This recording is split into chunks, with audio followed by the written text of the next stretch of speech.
Hello, it's Ricardo, and I'm playing They Are Billions. Now, They Are Billions is a base-building survival type game, which places you in a world that's been overrun by a zombie apocalypse. And we've all seen zombie apocalypses on the television with The Walking Dead, the Romero zombie games. I like a little bit of survival against all odds. Now, you see me here at the end of what has been about a 6-hour game so far. I've had 120 days game time to build and fortify a base and advance through different technologies, fending off the base from different zombie hordes and attacks on different perimeters. What's going to happen very shortly is that I'll be attacked from all angles, and that is when I have the fibre of my fabric tested, right? What is my metal like? Have I done enough to secure certain areas of this base? Are they going to get through? As soon as a zombie gets in and they penetrate the defences, they will start infecting buildings. That's the very nature of They Are Billions. And then it'll spread. The infection, the zombie infection, is going to spread across the base.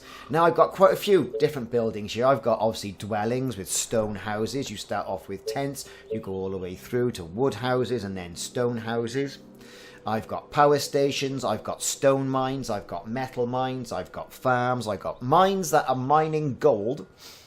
I've got, as you can see in the top part of the corner, the Crystal Palace, and I've just put in now something that is going to give me loads and loads, a lightning spire, loads and loads of additional energy without using resources like timber. Now, you may have a timber mill in next to a forest and be having loads of timber. And then you'll see these timber stocks dwindling as they get used in power stations and the like, and things like that. So it's important to keep building all these different timber mills next to woodland areas. So that's great until you run out of woodland areas in the expandable map. Kind of like what I've done. But you still want to keep building more machine gun turrets and more Tesla towers and more shock towers that are just going to wipe out hordes and hordes and hordes of zombies. Now, I've been given a heads up now on the bottom left hand side of the screen that in 16 hours, and it's accentuated time, it has to be said, that I'm going to be attacked by billions of zombies. And to be fair, it's going to be quite a bit. Now, I've got this little group of soldiers out there that are going to start going out there, thinning the crowd in certain areas. They've been promoted up to veteran status, which is depicted by the fact that they're yellow in colour. And these soldiers are great short term. They've got a good shotgun or submachine gun or whatever it is they've got. They've got a caliber type weapon, and they're going to go out and they're going to sort of like start thinning off some of this zombie herd that's going to start coming to attack my lovely base.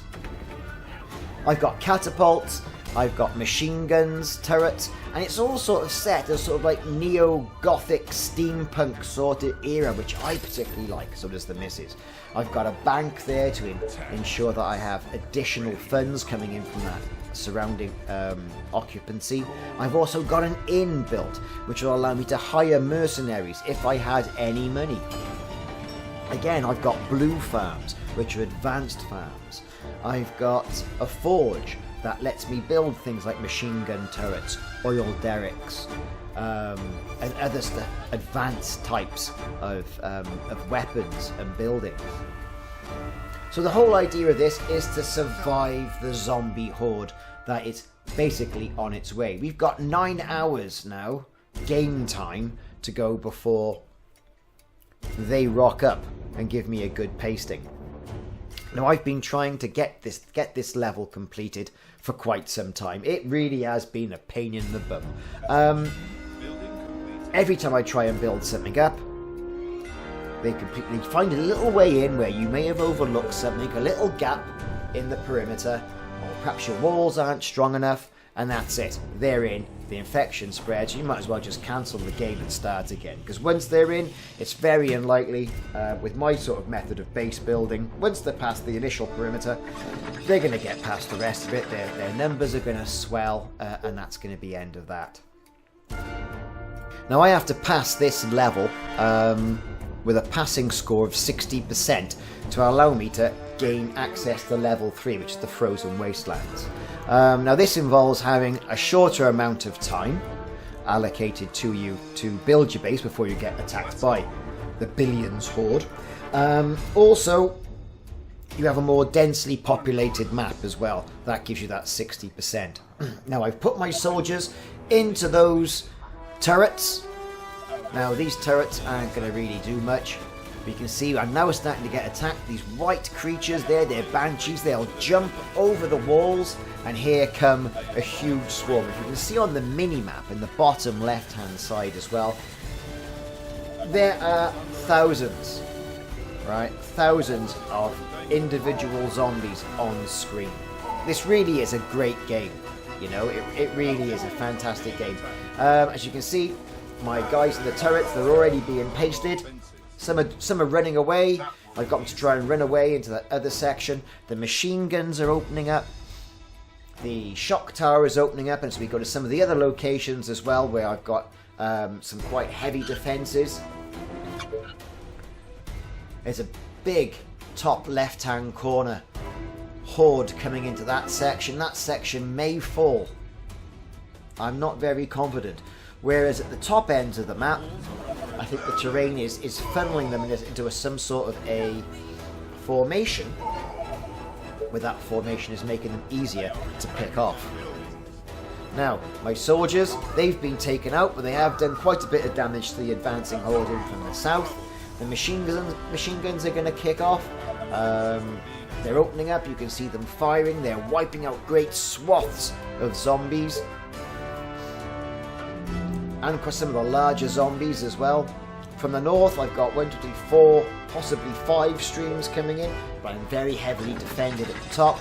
I've got snipers, I've got soldiers, I've got archers, I've got machine guns, I've got these shock towers, I've got sharp sticks, knives, stones, boulders, you name it, we're going to throw it at this zombie horde. They are trying to break through. Now, food production in this game is also very important. If you haven't got any food, you can't build additional dwellings. If you can't build additional dwellings, you haven't got additional people. If you haven't got additional people, you can't build more buildings. So, resource management, defense management, mining, resource collection is the name of the game.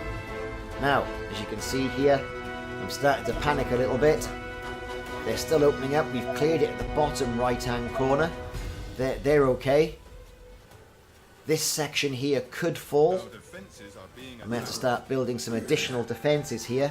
That is quite a large concentration of zombies coming in from the south, all in one go, and my defences can't quite cope with it. So I'm going to build a shock tower there, and I'm going to start shutting down, because you can pause production on some of the mines and things like that. So when they are attacked, they don't start spawning additional zombies. They are infecting our buildings. Over in the bottom left-hand side, as we can see here on the screen, some of the machine guns have been overrun. 1 or 2 machine guns are still opening up and firing on the zombie horde. I've pulled some additional production on some of the buildings. Going back to the bottom right, we're okay in the middle section from the east. From the north, we've picked them off. We've been well defended there. I think the terrain has really helped us by spreading out the columns of zombies that have been coming down from the north. But the south, there's still a huge contingent. And in this paused game section, this paused mode, it allows you time to restock and to perhaps say take some defences away from where you've overly compensated, and then redeploy those defences in other locations. Now, you're not going to get the full amount of money and resources back that you've put into the game, but you will get a percentage, and that depends as well on what mayor that you have assigned. Sometimes you'll get a mayor assigned here that will say you'll get 75% of all demolished buildings back, and that might not be very good at this point of the at other points of the game. But now, when you start to redeploy all your assets, start to redeploy your defences, and you need money quick, and by taking a machine gun tower from the east allows you to build, with your meager resources left at this stage of the game, another machine gun turret where it's needed, then it's the best thing possible. So I always tend to go for mayors who are going to give me additional percentage bonuses, whether that's additional money, additional resources from reclaimed buildings, additional output from farms, that sort of thing. I tend not to go for, unless it's a great ballista, which is the big catapult type of weapon you can see on the screen there, which will give me a straight off beginning advantage at the game. I tend to go for the percentages as opposed to the actual items. Now in the game as well, you can find old and abandoned technology. So by moving some of your expeditionary force, like your rangers next to it, you'll get a trumpet fanfare, and as soon as you start building next to that particular item, and you've got resources like metal or stone or whatever it needs, you can then repair it, and you claim that actual resource for free. These can be radar towers, they can be turrets, they can be a number of things. Also as well, dotted around this map, you can pick up food. And abandoned food crates, and also power batteries that are around by abandoned and semi-destroyed pylons, electricity pylons. These bolster not only your food and your electricity stores, but can give you a beginning in-game advantage. So it's always very well worthwhile getting around to the game and having a good bit of an explore without running into pockets of zombie hordes that may be around. Now it looks like the work I've done there in the south of the map is picking off some of those zombies. Now I'm going to build a turret, build a quick wall while they're occupied on killing all those other buildings. One machine gun turret is still picking off other zombies. Building these walls as well will make them concentrate on those walls while the turrets effectively spin up. And there's still some straggler zombies in some of the other areas that are still being picked off. It all happens at this one part of the game. It is literally chaos, and you find yourself panicking, which for a game is a good way. It sort of builds the tension. I can't really say enough good things about this game. This really is my cup of tea. It's my bag, baby. Yes. So They Are Billions, I think it's a fantastic game, and having a game that's, and I come back to it periodically. You know, we all know I play a lot of League Dangerous and that sort of thing. But I come back to it periodically when I want to absorb myself in the game. I've got a couple of hours to lose, and it's good escapism. And this game certainly does it for me. It's nice. At first look, it looks quite simplistic, but it is quite deep on how you have to sort of like allow yourself to build this structure and then defend it. It's not all about big guns and walls. It's using the terrain as well around you so that you can effectively build a good base and protect the inhabitants inside. Now, it's a very open type base, this is. There's a big structure of rock in the middle and the rest of it was open. And when I first saw it, I thought, oh, I'm not going to win at this. I need some cover from some of the terrain. But no, you know what? For once, I actually stand a chance now of completing this level, and at the right percentage to get me onto the frozen wastelands. Now, this is the plains, the open plains, and it's what it says. It's very open. There's not an awful lot of terrain around there that you can hide behind. The frozen wastelands, you'll see in further videos, should I ever complete that level of the game. It's pretty hard.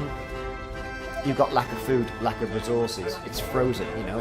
I mean, there's not an awful lot there to mine, and it's very sort of craggy. It's very sort of, it's a bit more tower defense than what this level is. So I've got some buildings there that have been depleted and killed off by the zombie horde. I've got a soldier here who's going to start picking off some of those straggling zombies that are still intent on attacking my base. Only one or two now on the screen.